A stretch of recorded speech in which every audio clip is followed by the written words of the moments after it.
There comes a moment when silence says more than words. When desire fades into stillness and you begin to hear a deeper rhythm, a pulse beneath the noise. That is not your hunger. That is your soul remembering its strength.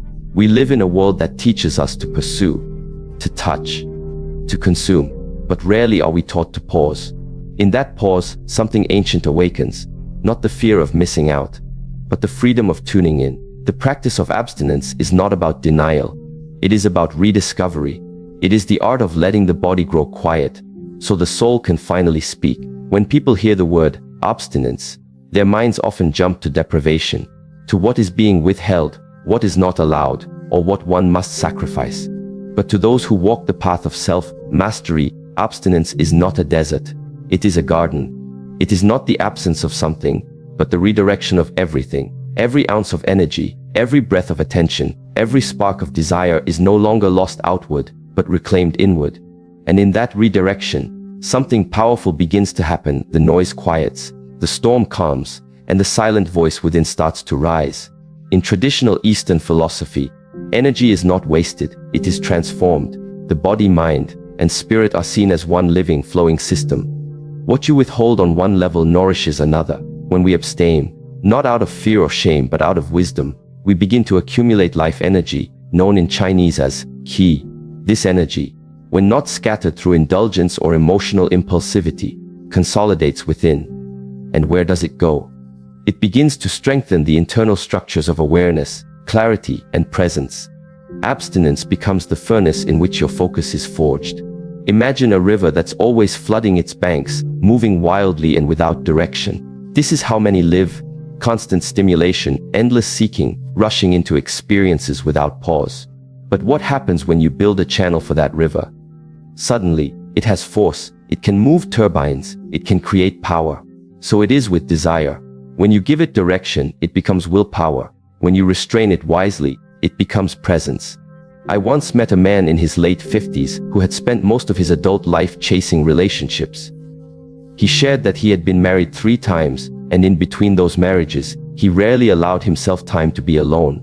Always moving from one relationship to the next. Always seeking companionship, validation, connection. But he reached a point where all of it began to feel empty. One day, in a moment of exhaustion, he said to me, "I don't even know what I want anymore. I only know how to chase.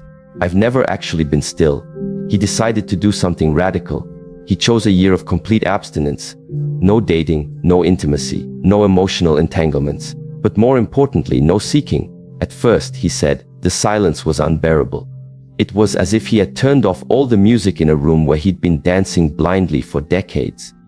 But in that silence, something began to shift. He began to reconnect with his breath. He started to feel his feet on the ground, and for the first time, he could hear his own thoughts. Not the thoughts driven by desire, but those born of truth. That year changed everything for him. Not because he gained something new, but because he discovered what was already there. His strength, his discernment, his boundaries. He told me later, "Now I can love from a place of fullness, not hunger." That has made all the difference. This is the essence of abstinence as energetic redirection. You are not starving your life. You are strengthening your soul.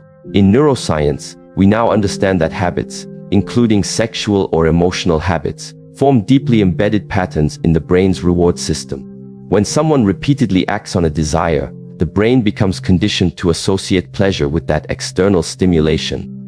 But when one practices abstinence, particularly from compulsive or excessive stimulation, something powerful occurs. The brain begins to rewire itself. It is called neuroplasticity, the brain's ability to adapt and change. Abstinence allows space for the brain's reward pathways to reset. The dopamine system, the very mechanism that drives impulsivity and craving, gradually calms. The result, greater impulse control, more mental clarity, emotional resilience. What the ancient monks understood through meditation and self-restraint, neuroscience is now beginning to affirm. And why is this important in relationships? Because when your nervous system is calm, your presence deepens.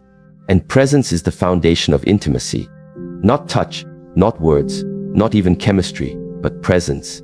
When you are calm within, your partner can feel safe beside you.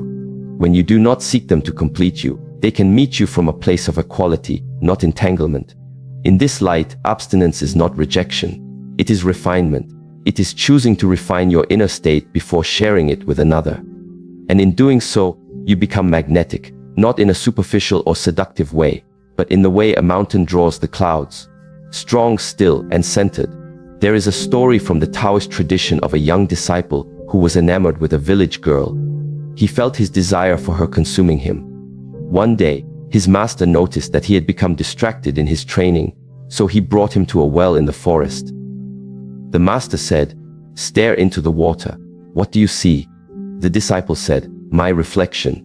Then the master dropped a stone into the well. The water rippled. "Now, what do you see?" "Nothing, only waves." The master smiled. "That is your mind when consumed by desire. Distorted, unclear." Wait. They waited in silence. Eventually, the water stilled again. "Now, my reflection returns." The master placed a hand on the boy's shoulder and said, "Abstinence is not to suppress desire, but to still the mind enough that you can see yourself clearly. Only then will you know whether what you seek is love or illusion." The lesson here is timeless. Without inner stillness, we do not know what we truly want. And without clarity, our relationships become mirrors of confusion. When the body is always in motion, always chasing, touching, reacting, it leaves no room for the soul to speak. But when we bring the body into stillness, when we discipline our desires not through force but through wisdom, something extraordinary happens. The soul begins to communicate through sensation, through breath, through intuition. You begin to feel when someone is genuine, when their words match their energy. You begin to sense emotional undercurrents that were once invisible. This is not magic, it is sensitivity. And sensitivity is not weakness, it is a higher intelligence. It allows you to navigate relationships with grace, to sense when someone is hurting without them saying a word, to know when to speak and when to remain silent. This level of attunement is only possible when your own inner world is not drowned in noise. There's another example from a woman in her 40s who had recently ended a long-term relationship. She found herself emotionally drained and unsure of her identity. She decided to take 6 months of emotional abstinence, not just physical celibacy, but a complete pause from romantic or emotionally charged connections. No dating apps, no texting late into the night, no replaying what could have been. Instead, she turned inward. She began journaling, practicing breathwork, taking walks without headphones, learning to sit with her own company. At first, she said it felt like withdrawal, like she was missing a limb. But slowly, she realized that what she had been addicted to wasn't love. It was distraction. The distraction of another person's validation, the comfort of not having to face her own emptiness. But in the silence, her creativity returned. Her laughter came back. She wrote, "I thought I had lost myself in the relationship, but truthfully, I had never fully met myself until now." This is the transformation that abstinence can unlock. When the noise stops, what emerges is not silence, it is self. In psychology, this relates to the concept of interoception, our ability to perceive the internal state of our body. Individuals who practice mindful abstinence often report heightened interoceptive awareness. They become more attuned to their breath, their heartbeat, their energy shifts. And with this awareness comes emotional regulation. You begin to notice when anxiety arises before it overwhelms you. You recognize the tightness in your chest before the argument escalates. You respond rather than react. And in relationships, this creates an environment of safety and respect. Abstinence, then, becomes a form of emotional hygiene. Just as we fast to give the body rest, we abstain to give the heart space, to cleanse the subtle toxins of past disappointments, old attachments, and unconscious patterns. And this space is not a void. It is sacred. It is where your inner compass is recalibrated. In Eastern medicine, the kidneys are seen as the root of life force. They govern our willpower, our inner stamina. Excessive indulgence, especially in sexual activity without grounding, is believed to deplete this energy. But through periods of conscious abstinence, the kidneys are replenished. The will becomes strong again. And from this strength arises clarity, not just about others, but about your purpose. So what does this mean in everyday life? It means that when you find yourself constantly needing someone else's attention to feel good, pause. When you notice you're always seeking touch, conversation, or connection to avoid loneliness. Pause. When your desire becomes frantic, when your mind races toward, what if they leave? Or, what if I'm not enough? Pause. Not to punish yourself, but to listen, because underneath that urgency is often a quieter truth. A need that cannot be met from the outside. When the body is still, the soul begins to whisper, "You are already whole. You do not need to be needed to be valuable. You can choose when and how to give your energy. You can love without losing yourself." This is where abstinence becomes liberation, not from others, but from dependency. It opens a space where love can grow, not as attachment, but as offering. As we transition from this place of energetic redirection, another principle emerges. The stillness of the body unlocks the language of the soul. You begin to see that silence is not absence. It is presence, intensified. To live in presence is not to withdraw from life, but to enter it fully, without resistance, without distortion, and without the chaos of being ruled by your own emotions. Presence is the discipline of being wholly where you are.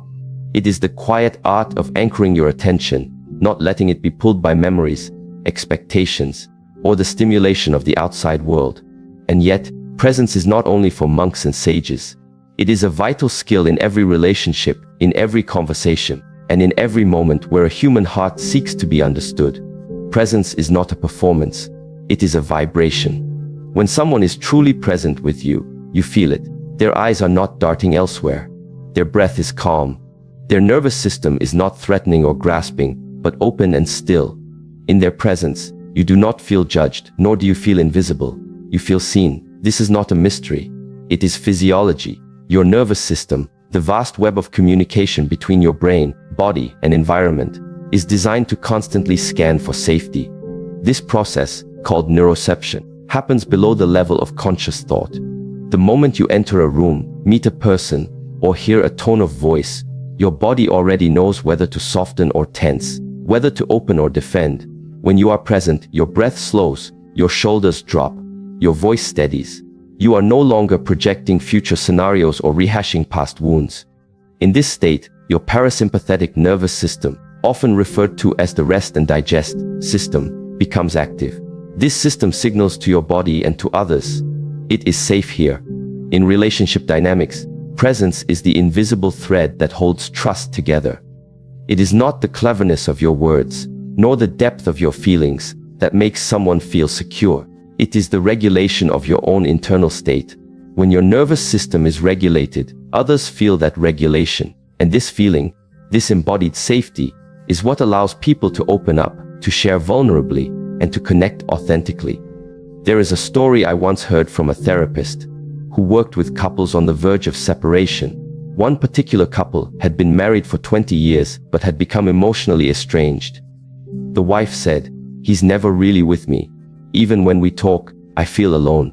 The husband, defensive and frustrated, said, "But I am here.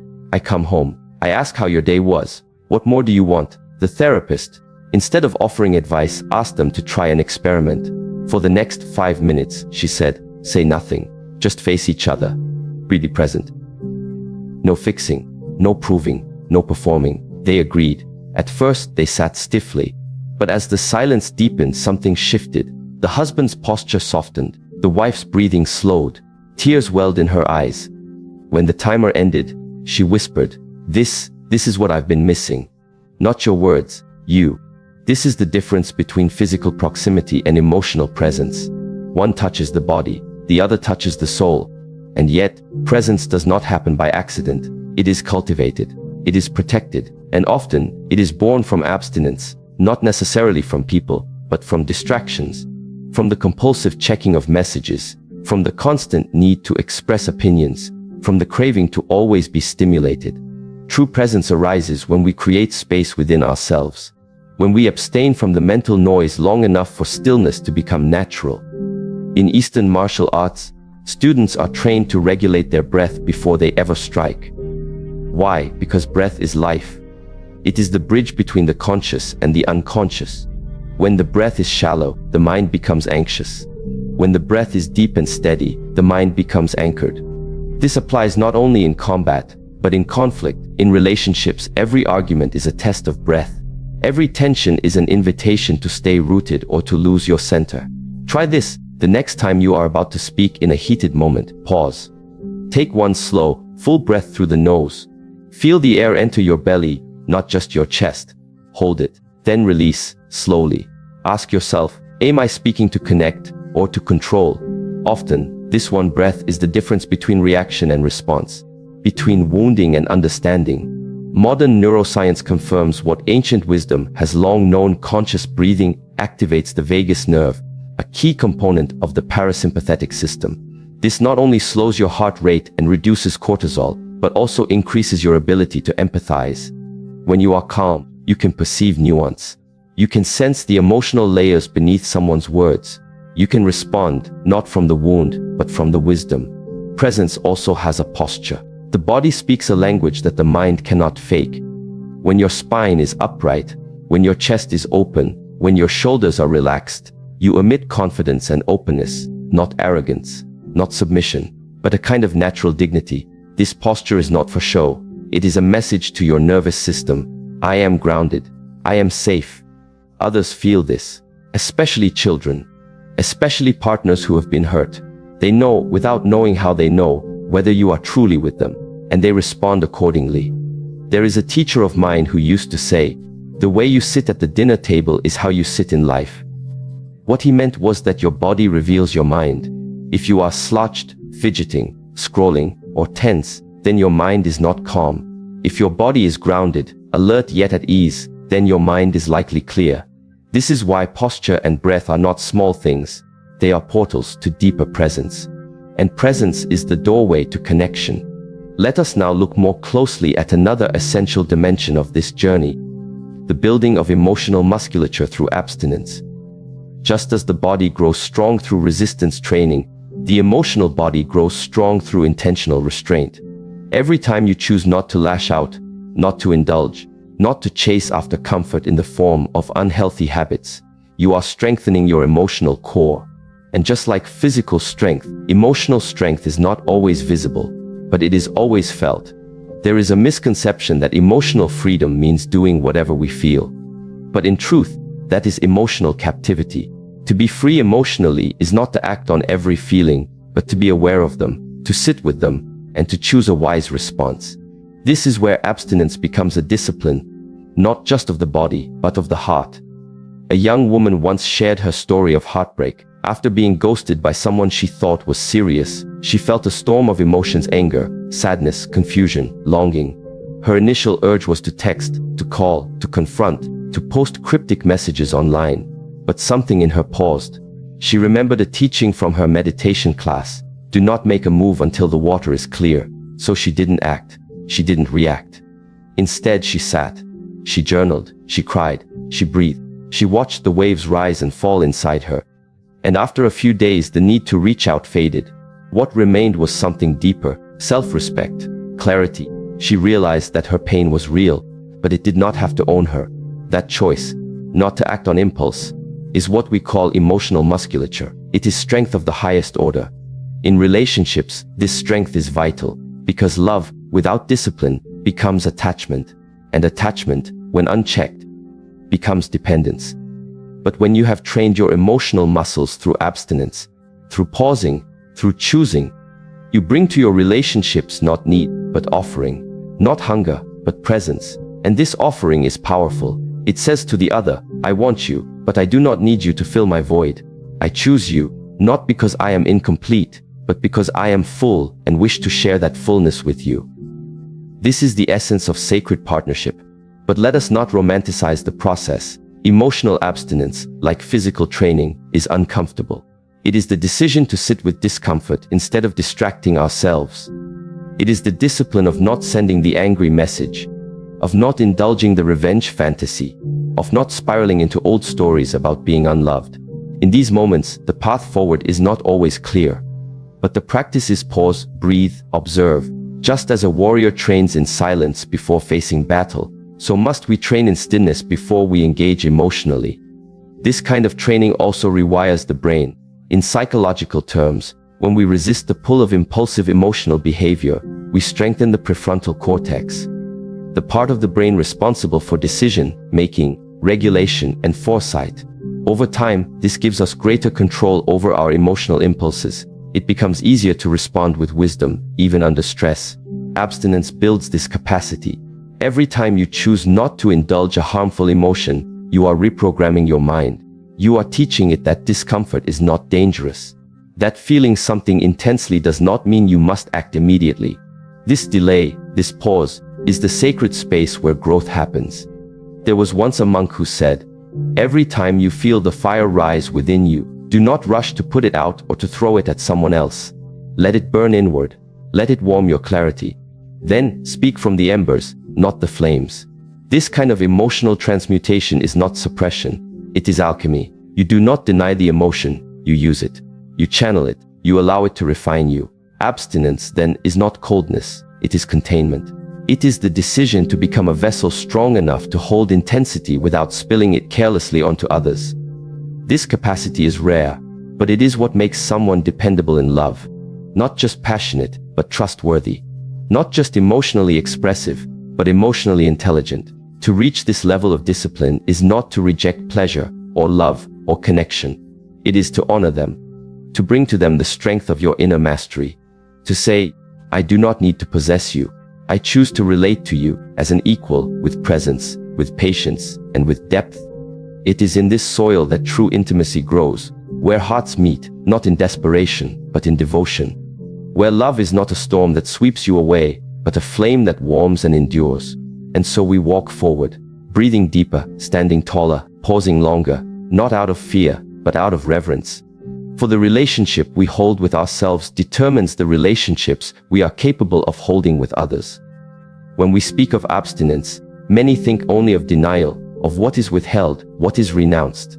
But to the one who walks the inner path, abstinence is not emptiness. It is space, and space is not absence. It is potential. It is the sacred gap between stimulus and response, between craving and action, between expectation and embodiment. When we speak of cultivating relational clarity through abstinence, we are not talking about avoiding relationships. We are talking about seeing them clearly, without distortion, without projection, without the smokescreen of unmet inner needs. In a world addicted to validation, to distraction, to hurried intimacy, abstinence becomes a form of purification. It clears the lenses through which we view others. And perhaps more importantly, it clears the mirror through which we view ourselves. What do you seek in another? Do you seek a witness or a rescuer, a partner or a placeholder for your pain? Without silence, how will you ever hear the difference? There is a quiet wisdom in solitude. But solitude alone is not enough. One must bring awareness into solitude. That is where the transformation happens. When the body goes silent and abstains from the usual patterns, touch, stimulation, flattery, performance, the soul begins to speak. And what it says is not always comforting. Sometimes, it reveals how much of your desire for connection is actually a desire to escape yourself. A woman once shared that after a series of toxic relationships, she made a vow, no dating for a year. Not because she hated men, not because she gave up on love, but because she finally wanted to meet herself. "I needed," she said, "to know the sound of my own thoughts without someone else's opinion in my ear. I needed to learn what made me feel safe, without begging for it." That year was not easy. The first months were full of loneliness, temptation, self-doubt. But something remarkable happened. Around the 6th month, she began to feel a new kind of peace. She no longer reached for her phone to fill silence. She no longer dressed to impress a stranger's gaze. She no longer shrank or stretched herself to match someone else's preference. She became clear, not only about what she wanted in a partner, but about what she was as a partner. This is the clarity that abstinence brings. It is not the kind that comes from thinking, but the kind that comes from being. In Eastern philosophy, the mind is likened to a lake. When agitated, it is impossible to see anything beneath the surface. Only when it becomes still do we gain insight into the depths. Relationships reflect this truth. When you enter them from a place of emotional turbulence, everything you see is distorted. You don't see the person as they are. You see what your nervous system hopes or fears they might be. Clarity through abstinence allows you to separate projection from perception. You no longer seek a savior. You seek someone you can meet soul to soul, without masks. You don't demand that they complete you. You desire only that they walk beside you, whole in themselves. But clarity is not just a psychological state, it is also a physiological one. Your nervous system, when constantly flooded with stimulation, sexual, emotional, digital, loses its sensitivity. Just like a muscle that is overused becomes sore and numb, the emotional body, when overstimulated, becomes confused. It can no longer differentiate between real connection and addictive familiarity. Abstinence resets this. It detoxifies your inner receptors. It gives you back the ability to sense, not just with the mind, but with the body. Have you ever noticed how, after fasting from sugar, even a piece of fruit tastes vibrant and sweet? The same is true for emotional fasting. When you abstain from the numbing habits of performative dating, hollow compliments, and shallow intimacy, even a genuine conversation becomes rich, a simple touch feels profound, a shared silence feels sacred. But we must be willing to endure the initial discomfort. For many, abstinence reveals how much of their emotional life has been built on avoiding themselves. In that silence, old fears return, of not being lovable, of being invisible, of being abandoned. These fears do not come to punish you.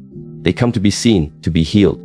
If you always run into someone's arms to escape them, you will never know which wounds are yours to tend. A man once shared how his pattern of jumping from one relationship to the next finally broke after a 6-month practice of celibacy and solitude.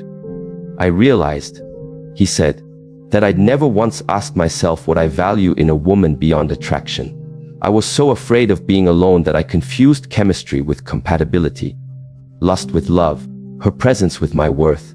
When he finally returned to the world of dating, he moved slowly. He asked deeper questions. He listened not just to words, but to energy. And most importantly, he listened to himself. Abstinence had given him more than control. It had given him discernment. And discernment is the beginning of wisdom in love. Without it, we are driven by impulse, fantasy, and fear. With it, we make choices that honor both self and other. Now consider this. The kind of partner you attract is often a reflection of the kind of energy you radiate. When your energy is chaotic, unclear, and needy, you attract those who thrive on that instability. But when your energy is calm, rooted, and self-sourced, you begin to attract people who are similarly aligned. Abstinence trains you to cultivate that energy. It teaches you to generate love from within, so that love from outside becomes a complement, not a crutch. In Chinese medicine, we often speak of Jing, the foundational life essence. This essence is diminished by excess, by indulgence, by scattering one's energy in too many directions. But it is replenished through stillness, breathwork, sexual restraint, and inner cultivation. A person whose Jing is strong is magnetic. They do not chase attention, they attract it. Not through strategy, but through substance. In relationship, this translates to presence. People sense it. They may not understand why they feel so safe, so drawn to you, but they do. And often, it is because you are no longer leaking energy. You are whole. The next step in this unfolding journey of abstinence and self-mastery is deeply connected to relational integrity, the cultivation of sacred intention. This is the awareness not only of what you are choosing but why. Most people enter relationships blindly, driven by hormones, loneliness, or social pressure. They attach without understanding the deeper impact of their choices. But sacred intention transforms this. It brings consciousness to connection. Every act of intimacy becomes a choice, not just to experience pleasure, but to exchange energy. Not just to be seen, but to see. Not just to take, but to offer. This intention requires abstinence to be truly understood. For when you abstain, you observe, you reflect, you ask questions not usually asked in the rush of desire. Is my attraction rooted in truth or trauma? Am I drawn to this person because they reflect my highest values, or because they soothe my oldest wounds? Sacred intention is about direction. It's about asking, where is this connection leading us, individually and together? It is not about control or certainty, but about clarity of movement. If the connection brings both people closer to their inner truth, it is sacred. If it leads to self-betrayal, it is a warning. There's a well-known quote from Rumi: try not to resist the changes that come your way. Instead, let life live through you. Sacred intention does not resist change, but neither does it abandon discernment.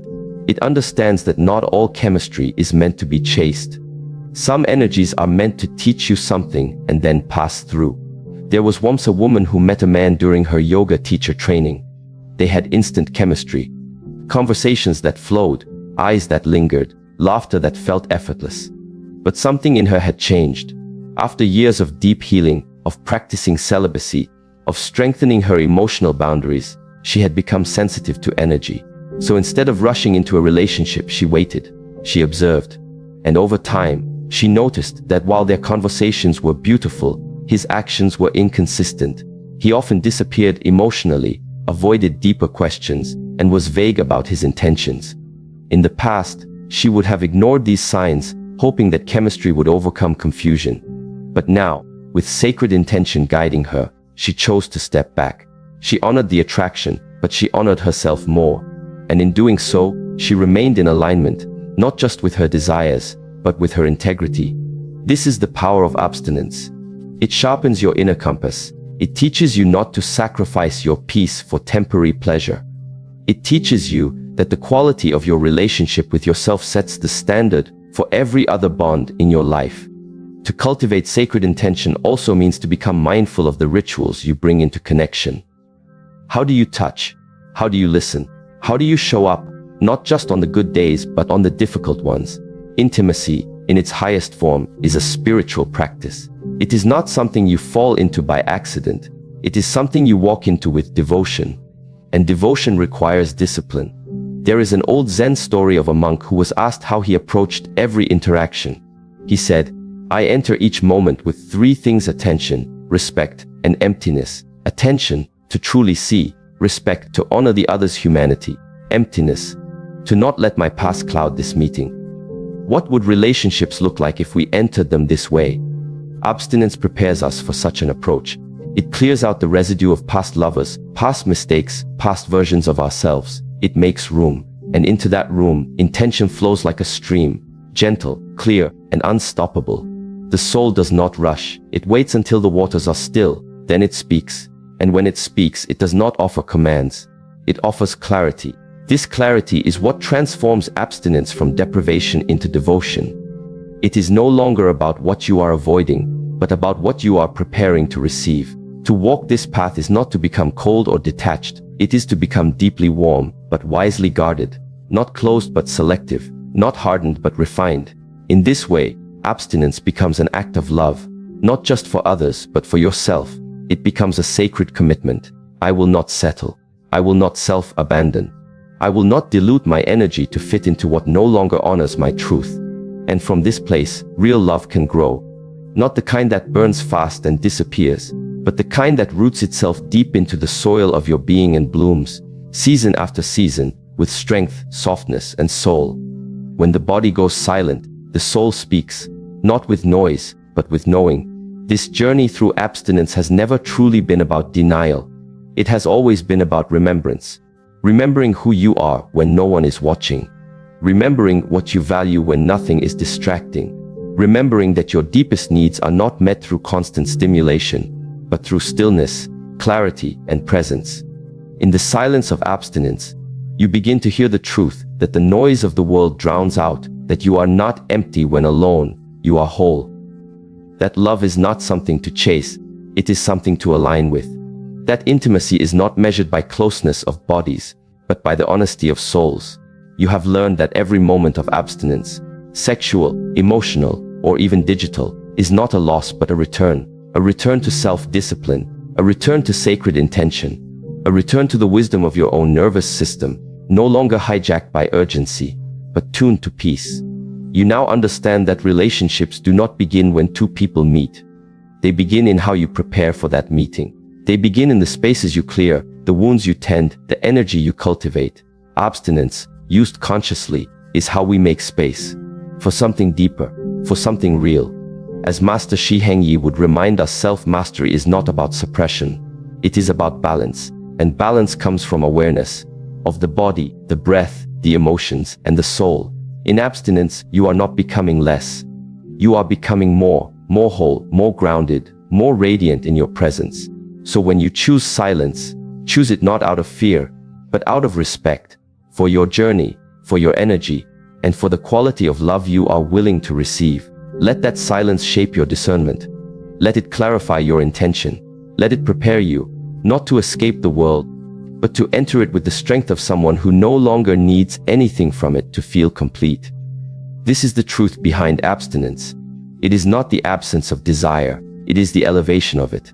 It is desire refined, embodied, sacred, and from that sacred space, true connection is born, not from hunger, but from fullness, not from loneliness, but from love.